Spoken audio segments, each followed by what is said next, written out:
Gaachanni sabaa waboon magaalaa Dambidolloo aanaa bakkoo tibbee fi aanaa liiban jawwii keessatti tarkaanfii ilaalee isaa waraana PP irratti fudhateen injifannoo gurguddoo argachuu beeksise.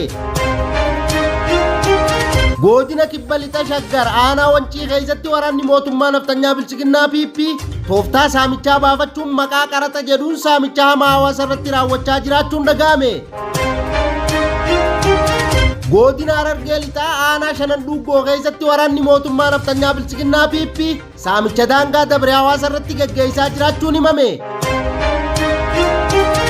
Hagayya 9/2026 ashamaa harka fuula hordoftoota miidiyaa walabummaa Oromiyaa kanneen hangafoota oduutii bal'ina oduutiif hangadhuma sagantaa keenyaatti naa waliin turaan afeerraa kooti.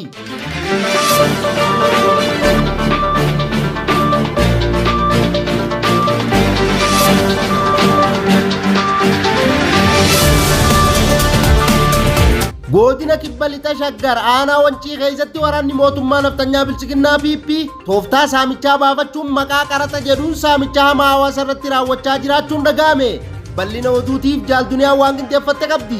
Godina kibba lixa shaggar aanaa wancii keessatti waraanni mootummaa naftanyaa bilchiginnaa PP tooftaa saamichaa baafachuun maqaa qaraxaan saamicha jiraattota irratti raawwatan akka malee hammeessanii jiraachuu jiraattonni miidiyaa walabummaa Oromiyaaf gabaasaniiru. Gandoota akka haroo basaqaa fi waraabuu maatii jedhaman keessatti murni maafiyaa mootummaa naftanyaa bilchiginnaa PP qabeenyaa fi oomisha qonnaan bultoota irratti gatii humnaa olii ta'e murteessuun seeraan ala qarshii uummata irraa funaanaa akka jiran jiraattonni miidiyaa walabummaa Oromiyaatti himan. Gandoota kanneen keessatti waraanni mootummaa naftanyaa bilchiginnaa PP maqaa qaraxa jedhu sababeeffachuun gabaa keessatti lukkuu tokko irratti qarshii 20, loon tokko irratti qarshii 500, hoolaa fi re'ee irratti qarshii 250, midhaan kiloogiraama 50 irratti qarshii 1000 saamaa kan jiran ta'uu jiraattonni gandoota kanneenii miidiyaa walabummaa Oromiyaaf gabaasaniiru.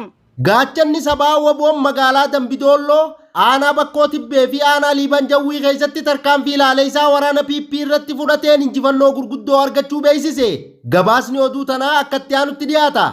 Abdiin sabaa waboon zoonii lixa Oromiyaa magaalaa Dambidolloo keessatti tarkaanfii ilaalee isaa waraana maafiyaa mootummaa naftanyaa bilchiginnaa PP irratti fudhateen waraana PP du'aaf madoona dabee injifannoo argachuu beeksise.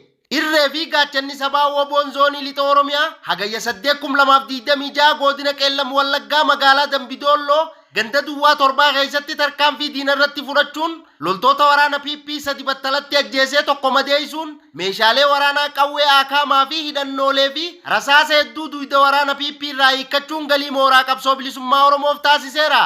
Ittuma fufuun irree fi gaachanni sabaa waboon zoonii giddugala Oromiyaa fi waboon zoonii lixa Oromiyaa hagayya 9/2026 aanaa bakkoo tibbee fi aanaa liiban jawwii bakkeewwan afuritti tarkaanfii waraana PP irratti fudhachaa jiruun injifannoolee gurguddaa galmeessee jiraachuu fi hanga yeroo odeeffannoon kun qophaa'etti lolli jabaatee itti fufee jiraachuu hoogganni waboo bakkichaa ibsaniiru.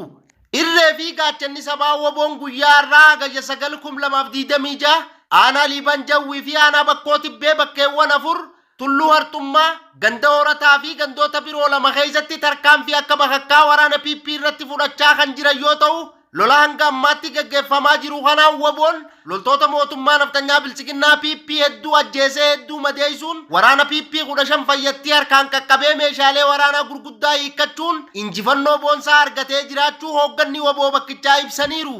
Waboon tarkaanfii fudhachaa jiru kanaan meeshaalee waraanaa isnaayiparii tokko qawwee akaamaa hedduu fi rasaasa hedduu akkasumas qophiilee waraanaa gosa garaagaraa duyda loltoota waraana maafiyaa mootummaa naftanyaa bilchiginnaa PP irraa hiikuun galii mooraa qabsoo bilisummaa Oromoof taasiseera.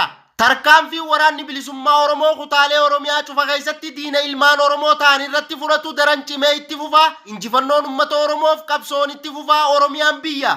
Godina Harargee lixaa aanaa shanan dhuggoo keessatti waraanni mootummaa naftanyaa bilchiginnaa PP saamicha daangaa dabre hawaasa irratti gaggeessaa jiraachuun himame. Bal'ina oduutiif jaalduniyaan waan qindeeffatte qabdi. Godina Harargee lixaa aanaa shanan dhuggoo araddaa haqaan jiraataa ganda Quwee keessatti hagayya 5/2026 kaabinoonni mootummaa naftanyaa bilchiginnaa PP maaliif hojii misoomaa irraa haftan jechuun jiraattota irraa qarshii 10,000 guuraa jiraachuu jiraattonni gandichaa miidiyaan walabummaa Oromiyaatti himan. Namoota waraanni mootummaa naftanyaa bilchiginnaa PP saamicha irratti raawwate keessaa muraasni maqaan isaanii miidiyaa walabummaa Oromiyaa qaqqabe. Usmaan Ahmad Yusuf, Ibsaa Muhammad Ahmad, Xaahir Usmaa'il Abdii, Abdii Ahmad Sa'iid, Muhammad Siraaj Sheekaa fi namoota biroo kanneen baay'inni hedduu ta'anirraa saamanii deemuu jiraattonni miidiyaa walabummaa Oromiyaaf addeessaniiru.